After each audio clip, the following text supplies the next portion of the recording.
Pues muy buenos días, ya estamos aquí grabando el audio y también en vivo, ¿verdad? Aquí en la última reunión de aquí de esta casa que nos facilitó nuestra hermana. Quiero decirles a los que no saben, aquí estamos informando que esta casa ya se vendió, pero para gloria y honra de Dios ya tenemos un nuevo lugar. Les estaremos mandando el domicilio. La próxima semana ya nos estaremos congregando en otro lugar más arriba, muy cercano al que estábamos anteriormente. Es Coahuila 1581, entre Monterrey y Tepic, ¿verdad? O muy cercana de la Tepic, de las canchitas de la Vicente Guerrero, de la colonia Vicente Guerrero, a 3 casas atrás. Ahí está el local, en la acera de arriba, en la acera norte. Entonces, también decirles a los que que se vayan a estar integrando y que quieran servir en la iglesia, pues que se acerquen también a Katia. Necesitamos 3 familias que puedan turnarse cada semana y hacer el aseo de la iglesia para que no sea cansado para algunos, ¿no? Y ya les estaremos de todas maneras complementando esta información. Estén orando por Samuel de los Valientes, por las Belénes. Él le pegó COVID y está ahorita en tratamiento, pero están las 2 casas, tanto las Belénes como la de los Valientes, aisladas por esta razón. Están en cuarentenados, ¿verdad? Entonces, pues gracias por la vida de nuestros pastores y por todo. Oren por todo lo que hemos venido diciendo, ¿verdad? Y lo que el pastor aún ha estado solicitando también. Y hoy quiero hablarles de un tema que se llama de la fe a la obediencia, ¿verdad? Y quiero invitarles a que vayamos a Génesis 22:15. Génesis 22:15 es un pasaje que tiene que ver con Abraham, ¿verdad? Y todo lo que Dios le dijo e hizo con él. Dice lo siguiente, dice: y llamó el ángel del Señor a Abraham por segunda vez desde el cielo, y dijo: por mí mismo he jurado, dice el Señor, que por cuanto has hecho esto y no me has rehusado tu hijo, tu único hijo, de cierto te bendeciré y multiplicaré tu descendencia como las estrellas del cielo y como la arena que está a la orilla del mar, y tu descendencia poseerá las puertas de sus enemigos. Dice también el versículo 18: en tu simiente serán benditas todas las naciones de la tierra, por cuanto obedeciste a mi voz. Y mire usted lo que dice estos pasajes. Dice que Dios juró por sí mismo, ¿verdad?, que bendeciría a Abraham por cuanto hizo algo. Y aquí vemos qué fue lo que hizo. Si usted se fija, repite 2 veces: por cuanto hizo esto. Y hasta el final dice y aclara qué es lo que hizo Abraham, ¿verdad? Ahí lo puntualiza de una forma más clara. Dice: por cuanto obedeciste mi voz, ¿verdad? Y si estudiamos desde el principio del capítulo 22 de Génesis, veremos que Dios le mandó que subiera al monte Moriah, ¿verdad?, y le ofreciera en holocausto a su hijo Isaac. Y sin pensarlo 2 veces, pues Abraham emprendió el camino, ¿verdad?, para cumplir esta petición del Señor.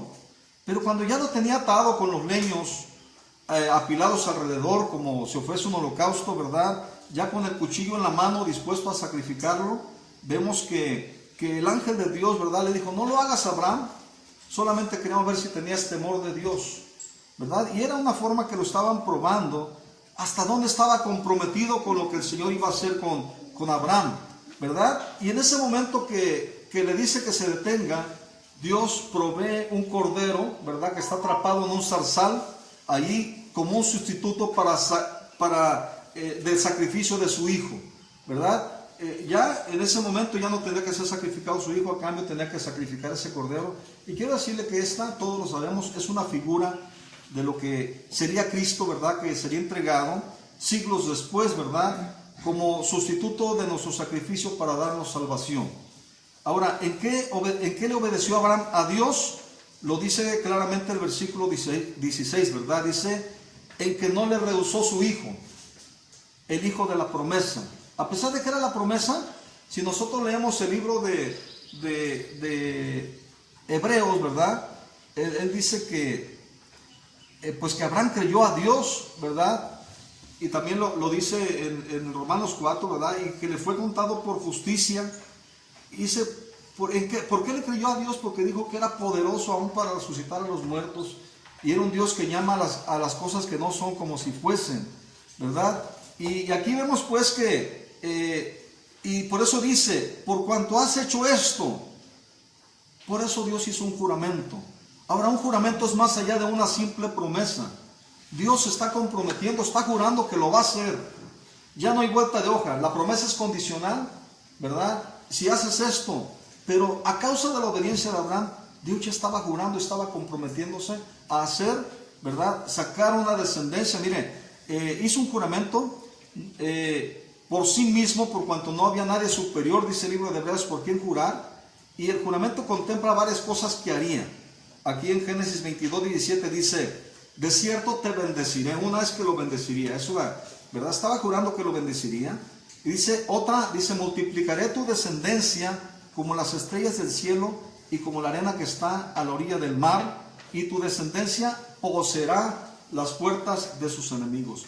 Esto fue siempre que el pueblo de Dios mantuvo su pacto vigente con Dios, que no lo violó, ¿verdad? Él poseía la puerta de sus enemigos. Y cuando viene nuestro Señor Jesús, que es la simiente de Abraham, ¿verdad? También le dice a la iglesia, o le dice a Pedro, como parte de esa primera iglesia, le dice: yo también te digo que tú eres Pedro, que tú eres una piedra, ¿verdad? Y sobre esta roca o sobre esta piedra edificaré mi iglesia, y las puertas del Hades no prevalecerán sobre ella.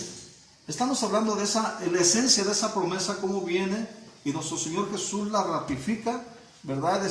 Y todo viene porque el Evangelio no comienza con la venida de nuestro Señor Jesús. El Evangelio comienza, ¿verdad?, desde que Dios dio esas promesas y que levantó vamos a decir, de un hombre como Abraham, el primer pueblo, que era el pueblo de Israel, y de ahí serían benditas todas las naciones de la tierra, ¿verdad? Y hablaba de la multiplicación de su descendencia, ¿verdad?, del pueblo de Israel, que se cumple cuando, estando José en Egipto, usted recordará esos pasajes.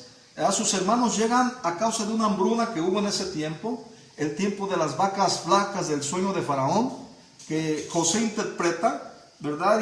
Y llegan a proveerse de alimento a Egipto, porque fue levantado para eso José, para levantar a este pueblo de Egipto, tener alimento, pero para proveer a su pueblo. Esa era la verdadera razón por la que Dios estaba levantando la vida de José, ¿verdad? Y a partir de allí, y durante los 430 años siguientes, el pueblo se multiplicó, según tengo entendido, por lo menos 2,5 millones, tal vez más, ¿verdad? Que son los que a través de Moisés Dios sacó, manifestando su poder con 10 plagas, y también abriendo el mar rojo, ¿verdad? Esa apertura milagrosa del mar rojo, hasta poseer las tierras, vamos a decir, las puertas de sus enemigos, y tomar la tierra prometida, ¿verdad? Porque Dios entregó a estos pueblos en sus manos con todos los gigantes, y les entregó esa tierra prometida, cumpliendo este juramento que Él hizo.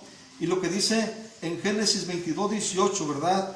En tu simiente serán benditas todas las naciones de la tierra, por cuanto obedeciste a mi voz, dice. Se cumple con Jesús según Gálatas, ¿verdad?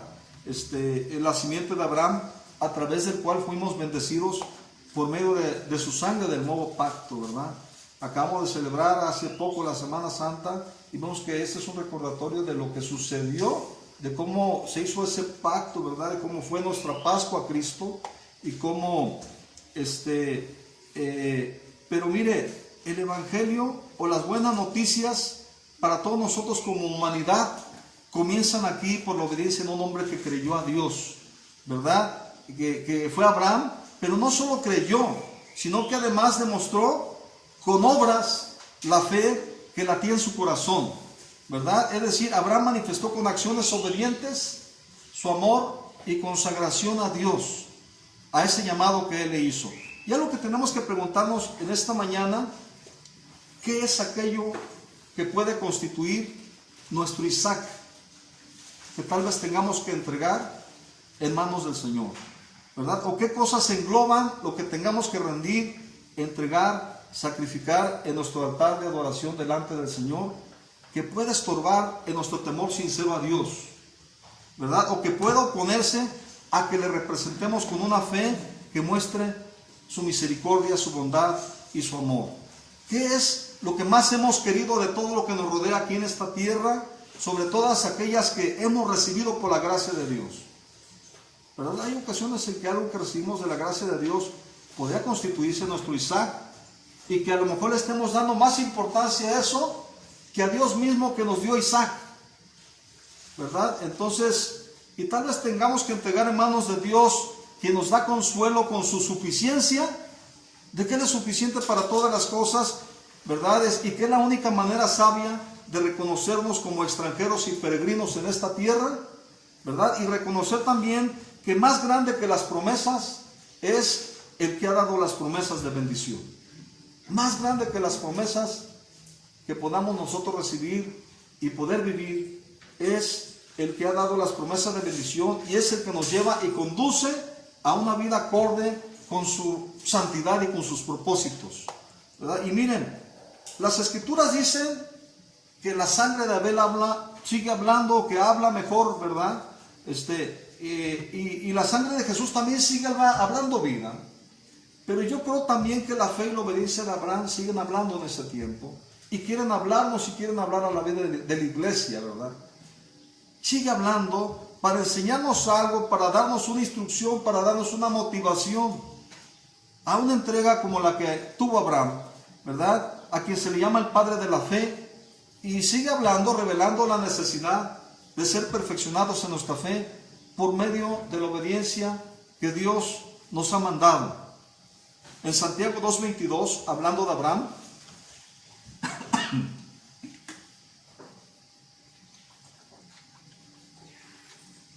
Santiago 2:22, hablando de Abraham, nos dice lo siguiente y pregunta, dice, ¿no ves que la fe actuó juntamente con sus obras?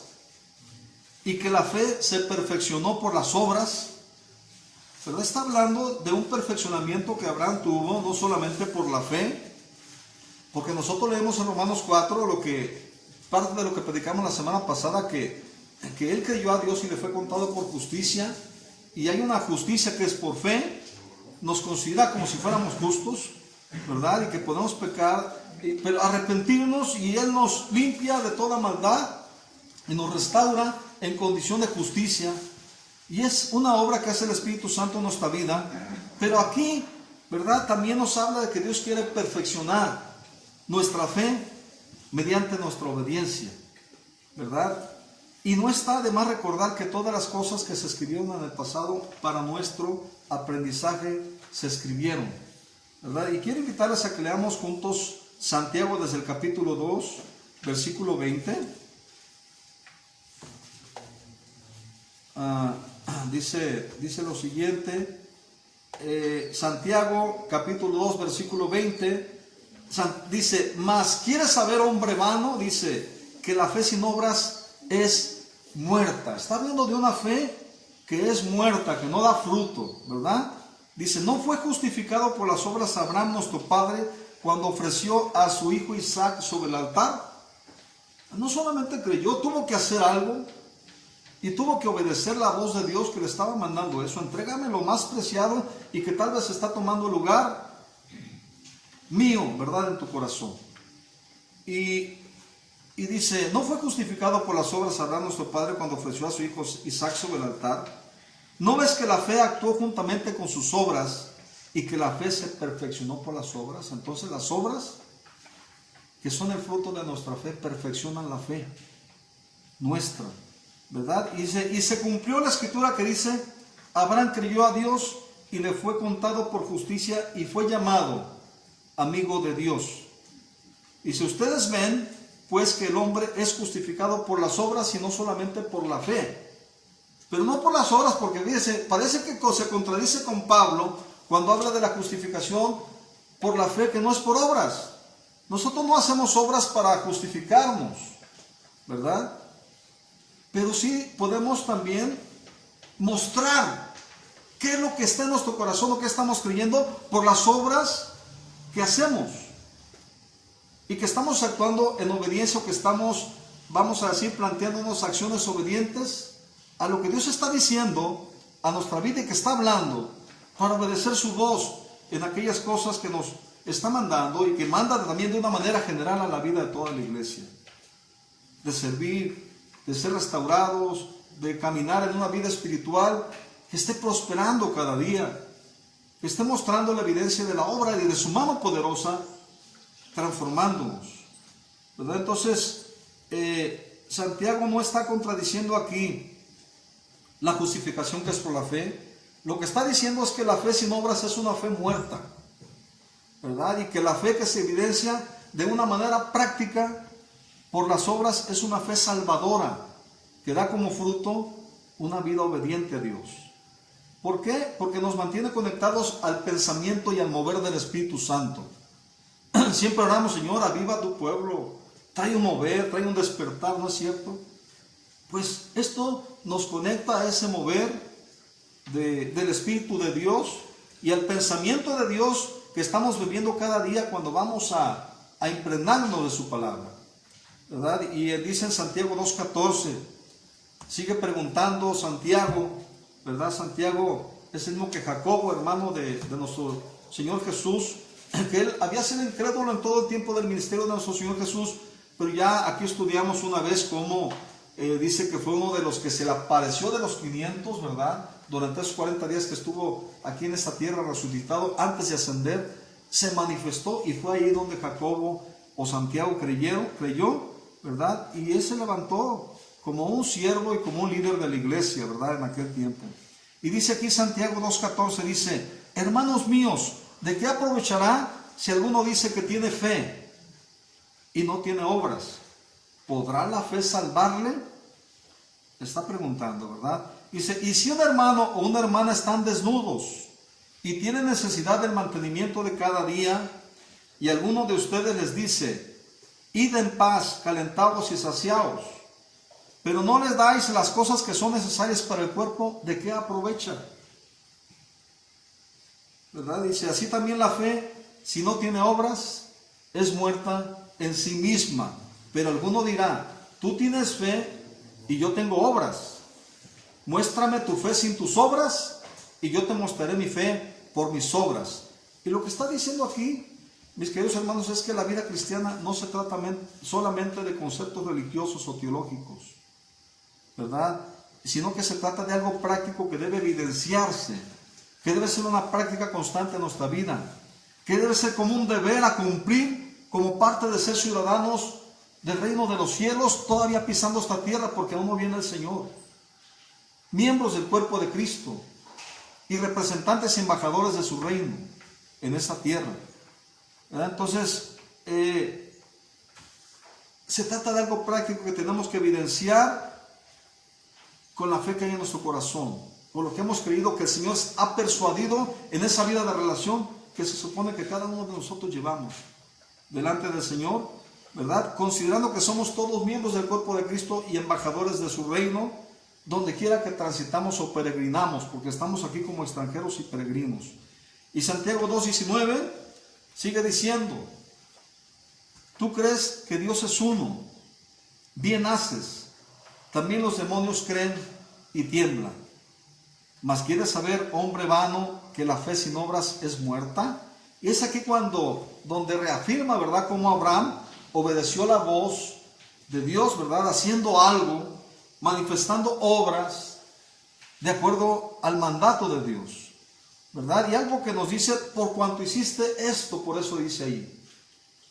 Y es decir, optar por el sacrificio de su propio hijo, y dice que Dios juró, ¿verdad?, que haría todo lo que había prometido. Y mire, ya no era una simple promesa. Si nosotros analizamos el libro de Génesis, veremos que primero Dios promete, pero va llevando a Abraham. Después Abraham tiene complicaciones con eso de salte de tu tierra y de tu parentela a una tierra que yo te mostraré. Eso de la parentela tardó primero con su papá, ¿verdad? Creo que ahí en la tierra de Harán, si mal no recuerdo. Y vemos que también cuando Lot, hasta que Lot se separa de Abraham, es cuando vuelve a reafirmar las promesas y ya dice, o sea, salte de tu tierra y tu parentela a una tierra que yo te mostraré. Él fue en un proceso de aprendizaje de fe hasta culminar con una obediencia. Entonces vemos que ya Dios no estaba haciendo una simple promesa, estaba jurando por sí mismo, estaba comprometiéndose, ¿verdad?, bajo su propio nombre, y estaba expresando ese pacto con Abraham como un juramento. Y quiero decirles que para que veamos que el camino de la obediencia tiene que ver primero con creer las promesas de Dios y quién dice que es Él, y que el Señor mismo fue llevando durante todo este tiempo a Abraham desde su llamado y hasta llegar al punto del tiempo en donde Abraham ya lucía dispuesto a todo por causa del Señor. Por ejemplo, Génesis 12, del 1 al 3, pueden anotarlo y estudiarlo, ¿verdad? Génesis 12, del 1 al 3, vemos como a Dios llamando a Abraham a salir de su tierra, de Ur de los Caldeos, y establece un pacto donde le promete tierra, descendencia y bendiciones. Y es en ese mismo capítulo, pero en los versículos 4 y 5, vemos a Abraham viajar a Aram con su familia, donde permaneció por un tiempo.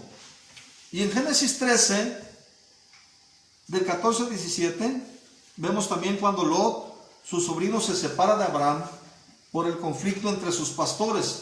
Recordará que, ¿sabes qué? Oye, ya somos muchos, estamos pastando y nos estamos peleando por el pasto con los corderos. Dios bendijo a Lot y bendijo a Abraham, y ya se peleaban por los pastos para sus rebaños y ganados, ¿verdad? Y entonces se separa y Dios le promete nuevamente tierra y descendientes. En Génesis 15, vemos por ejemplo del 1 al 21, el Señor ratifica su pacto con Abraham cuando pasa por entre los animales, ¿verdad? Y del sacrificio que Abraham le había ofrecido, que le dijo, pártelos por mitad, y él pasa ahí como haciendo un pacto con él, ¿verdad? Y vemos que en Génesis 17,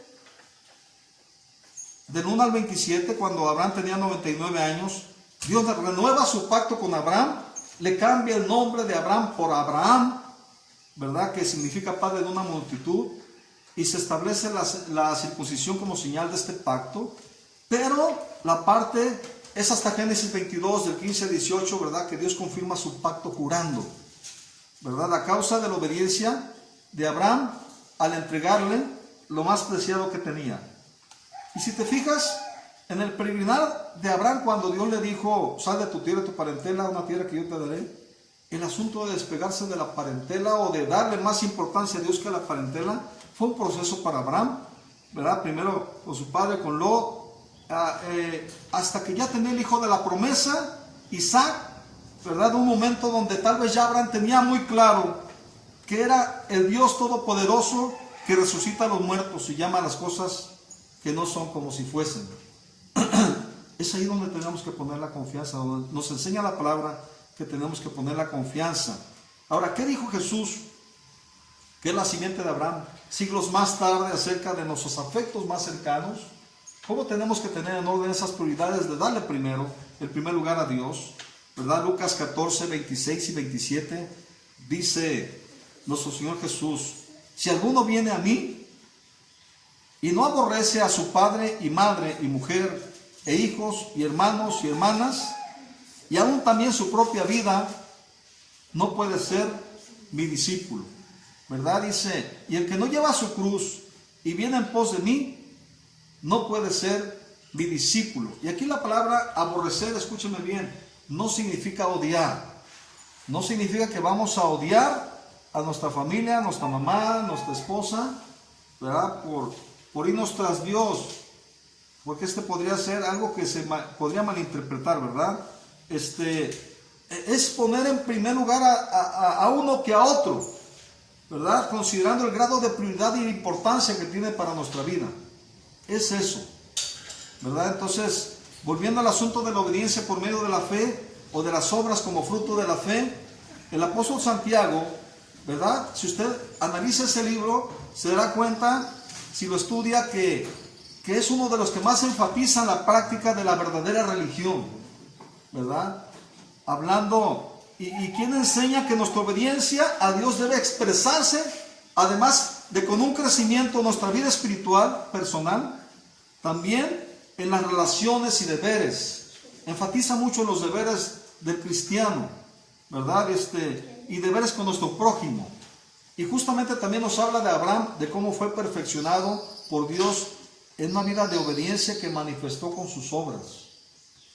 Y Pablo, pues ya vemos que las obras, pues sin un corazón renovado, pues como si Dios no estuviera, ¿no? Pero está hablando aquí de la fe que hemos adquirido en nuestra relación con Dios, debe traducirse en obras que muestren la misericordia, la bondad, el amor de Dios, y que muestren tal vez algo que la gente pueda ver el rostro de Dios en nuestra vida. Que sea el amor de Dios manifestado al prójimo, ¿verdad? De esa manera, y que se expresen buenas obras, ¿verdad? Nuestro Señor Jesús, a manera de parábola, dice que cuando venga con sus ángeles sobre las nubes, ¿verdad?, apartará a las ovejas y a los cabritos, y a los primeros dirá: vengan benditos de mi Padre, ¿verdad? Porque tuve hambre y me dieron de comer. Está hablando de obras, está hablando de obras de justicia, que de alguna manera es como si estuviera mandando que se hicieran. Dice, y la razón es por la que Él está detrás de todo esto, es como si lo hiciéramos a Él. Dice, vengan benditos de mi Padre porque tuve hambre y me dieron de comer. Pues porque tuve sed y me dieron de beber. Porque estuve en la cárcel y me visitaste. Porque estuve desnudo y me vestiste. Porque estuve enfermo y allí estuviste. Y dice una serie de cosas que hablan del hacer por medio de la fe, de manifestar obras por medio de la fe, ¿verdad? Y alguien le pregunta, dice: ¿cuándo te hicimos esto, Señor? Pues por cuanto hicieron esto a uno de esos pequeñitos, a mí lo hicieron, dice el Señor, ¿verdad? Entonces la consecuencia de obedecer estas obras de justicia es: vengan benditos de mi Padre al reino preparado por Él desde antes de la fundación del mundo. Hay un reino preparado para aquellos que están enfocados en la justicia de Dios. ¿Qué dice la palabra? Busca primeramente el reino de Dios y su justicia, y todas estas cosas serán añadidas. Hay una bendición de buscar el reino de Dios y su justicia, ¿verdad? Y también nos habla de las consecuencias de no hacer estas obras de justicia, ¿verdad? Por parte de lo que llama en esta parábola el rebaño de cabritos, ¿verdad? Que llevarán como destino, dice, al fuego, al infierno, dice, preparado para Satanás y sus ángeles rebeldes, ¿verdad? Se lo estoy parafraseando, pero más o menos es lo que dice. Entonces, las Escrituras nos están diciendo que Dios declaró justo a Abraham desde el momento en que creyó, pero también dice que como fruto de esa fe obedeció la voz de Dios, ¿verdad? Hizo lo que Él le mandó. Y de esa manera Dios quiere que manifestemos en obras la fe que late y palpita en cada uno de nuestros corazones, ¿verdad? Por medio de Jesús y del Espíritu Santo en nuestros corazones, porque dichas obras nos muestran, escúchame bien, como hacedores de la palabra. Hacedores de la palabra, y además de perfeccionar nuestra fe, constituyen la roca sobre la cual estamos cimentando y edificando nuestra vida, y el cómo representamos también como embajadores al Rey de Reyes y Señor de Señores. ¿Y cómo podemos ser instrumentos útiles para Jesús? Podemos ser sus manos o sus labios que puedan hablar vida, que puedan hablar esperanza, que puedan hablar fe, que puedan hablar un aliento a la vida de las personas. Es el cimiento sobre el cual podemos cimentar nuestra vida, y ese es el mejor cimiento. Que dice que vendrán ríos, vientos, tempestades y nada nos moverá, porque estamos fundados sobre la roca. Y cuando dice que la fe actuó juntamente con las obras, en el original de la palabra significa sinergia. Indica que en Abraham trabajaron juntas la fe y las obras y la obediencia juntas, ¿verdad? Como un impulso para él, para ser agradable, una vida agradable y perfecta para Dios. En armonía la fe y las obras, y de esa misma manera Dios quiere que nuestra fe en Él nos muestre como sus representantes, sus embajadores en esa tierra, y que con esa representación en su nombre podamos atender las necesidades de aquellos que Él ha creado en una condición vulnerable o con un sentido de desamparo tal vez. Recuerda, el Espíritu de Dios está sobre mí por cuanto me ha ungido. Hay una unción disponible en el cuerpo de Cristo y somos miembros de ese cuerpo para poder hablar buenas nuevas a los abatidos, para poder sanar a los quebrantados de corazón, para poder traer libertad a los cautivos, a los que están oprimidos, vista a los ciegos. Porque escúcheme bien lo que le voy a decir: la fe nos hace ver las cosas diferentes a la manera de Dios, y dejamos de ver las cosas como un simple ser humano.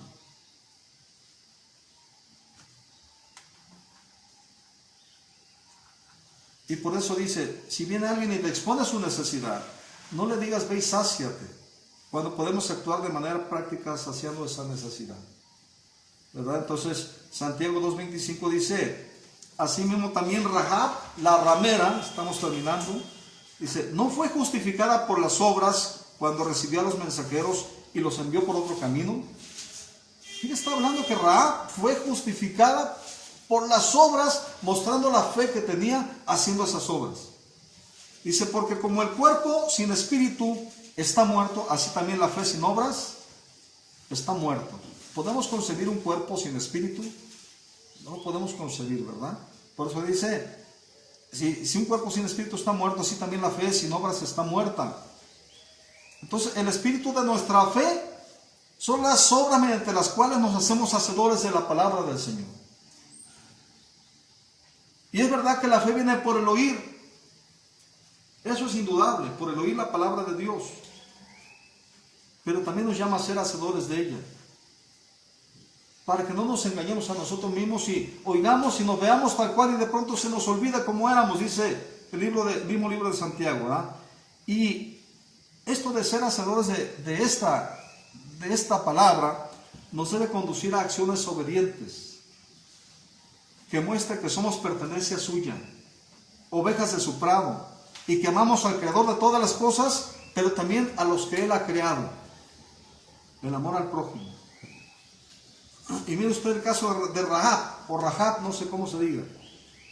¿Quién era ella? Era una pecadora, ¿no es cierto? Y además había juicio de destrucción sobre su pueblo.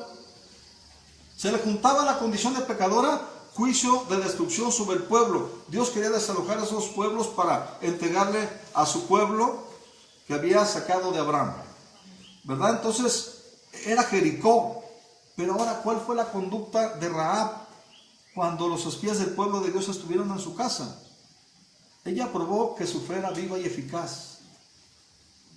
Los protegió demostrando lo que ella estaba creyendo en su corazón. Ahora, yo le hago una pregunta. ¿Qué pudo haber creído Rahab a la manera humana?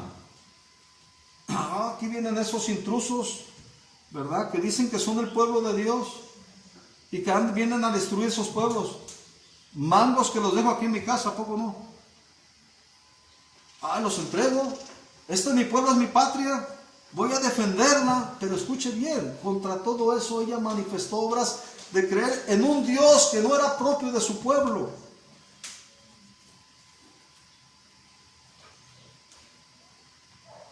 Y mire, esa obediencia tuvo un impacto sobre su vida y los de toda su casa. ¿Cuál fue esta consecuencia de desobediencia? Su casa no fue reducida a ruinas, ¿verdad? Sobrevivió al desastre del juicio de Dios porque decidió agradar a Dios y no a los hombres. Tal vez para Rahab fue un poco diferente, ¿verdad? Si no aborreces a los hombres de tu pueblo, en lugar de decir aborreces padre, madre, para ella la premisa fue, tal vez, no lo sé, no lo dice la palabra, pero yo me imagino, ¿verdad? Que pudo haber sido, si no aborreces a los hombres del pueblo antes que a mí, tal vez hablando el Señor a su corazón, ¿verdad? No eres digna de entrar en la genealogía que nombrarán a Jesús, la simiente de Abraham, mostrando la fidelidad de Dios generación tras generación.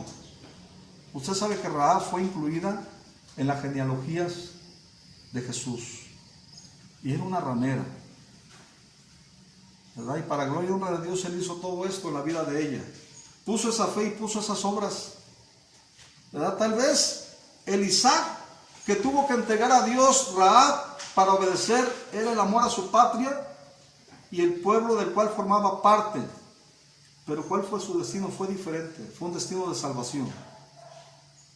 Por esa fe con la que obedeció y se inclinó a favor de Dios y su pueblo, ¿verdad? Y la fe debe ser resultado de una mente renovada y afirmada en lo que Dios dice que es justo, y el resultado de esta fe debe evidenciar que estamos haciendo lo que estamos creyéndole a Dios. Y por eso dice que la fe sin obras es que muerta, ¿verdad? Es como una planta que no tiene raíz, que no tiene un principio y no puede producir un fruto. Como una planta artificial, ¿verdad? La fe debe ser la raíz de nuestra vida, pero las buenas obras deben ser los frutos de esa misma fe. Y escuchen, no hacemos obras para obtener salvación, porque la salvación viene de la fe en el Señor, sino que hacemos las obras de justicia porque esto es justo y agradable a Dios, y eso es lo que somos. Desde que fuimos justificados por el Señor, somos llamados justos, no porque lo seamos, sino porque Él lo ha producido a nosotros, por medio de la fe, pero también de las obras, ¿verdad? Entonces, reconociendo que nos asumimos como pertenencia suya, pueblo suyo, ovejas de su prado, y escuche, y sus ovejas oyen su voz y le siguen. Y esto me recuerda lo que dijo el apóstol Pablo: por la gracia de Dios soy lo que soy, ¿verdad? El actuar obedientemente en fe nos hace entendidos de que hay una gracia de parte de Dios, que sin esa no podíamos nosotros hacer lo que hacemos, ¿verdad? Que hay una gracia que nos esfuerza a resistir lo que es desagradable a Dios y nos lleva a defender y abrazar como nuestra identidad lo que es bueno y agradable al Señor. Ahora, como Abraham, ¿cómo vivió Abraham? Dice aquí la palabra que como amigo de Dios, ¿no es cierto? No dice que como enemigo, ¿verdad? Dice que como amigo de Dios. Y entonces vivir para Dios es una consecuencia de la fe que justifica y salva, y nos lleva a desarrollar el deber de no hacer nada en su contra, sino hacer todo lo que hacemos por Él y para Él. Nuestro Señor Jesús dijo: el que no está conmigo está contra mí, y el que no unifica desparrama, ¿no es cierto? Y recordemos que por esa fe y obediencia de Abraham, Dios juró que haría lo que vemos ahora como una realidad. Que nuestro Señor Jesús es nuestra esperanza de gloria. Es la palabra de este año. Es nuestra esperanza de gloria. Y como dice Efesios 1, Él nos ha sentado en los lugares celestiales en Cristo Jesús, nos ha bendecido. Y Él mismo dijo que las puertas del infierno del Hades no prevalecerían sobre la vida de la iglesia, ¿verdad? Pues nos quedamos aquí, así que lo que puedo decir es que dispongamos nuestros corazones a la gracia del Señor y a la humildad que Él puede producir en nuestra vida para ser obedientes a su voz, porque Él dice que Él bendice con una abundante gracia a los humildes, pero dice que mira a lo lejos a los altivos de corazón, ¿verdad? Así que humillémonos bajo la poderosa mano de Dios para ser exaltado a su debido tiempo, en el tiempo de Dios.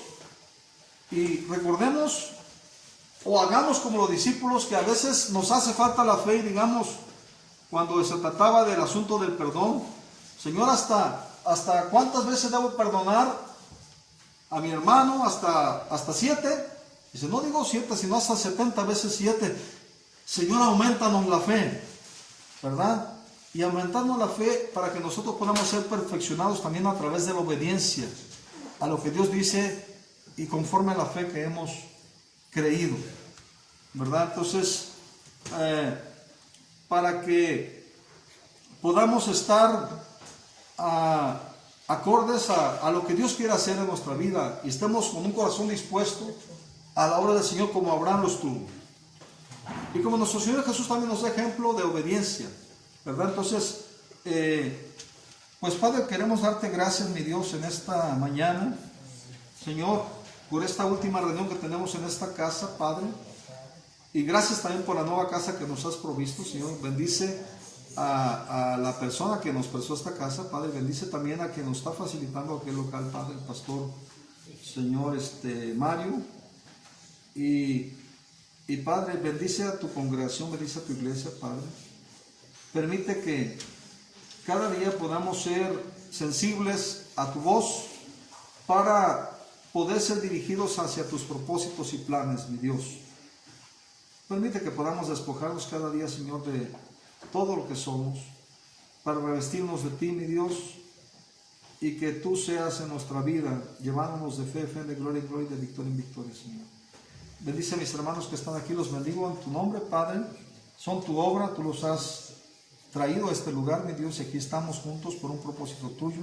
Y bendice también a mis hermanos que sigan allá, Padre, en sus casas, a través de las redes sociales. Y permite, Padre, que ellos puedan ver que en este tiempo que se está disipando esta pandemia, Señor, que ya está cada día más estados en verde, Señor, podamos disponernos a los cuidados, pero Señor, no renunciara a este asunto de congregarnos como tú estableces que debe ser una costumbre en nuestras vidas para edificación de nuestra vida y para ser enteramente preparados para toda buena obra. Recibe gloria y honra en el nombre de Jesús. Les mandamos un abrazo, que Dios les bendiga grandemente. Hasta la próxima.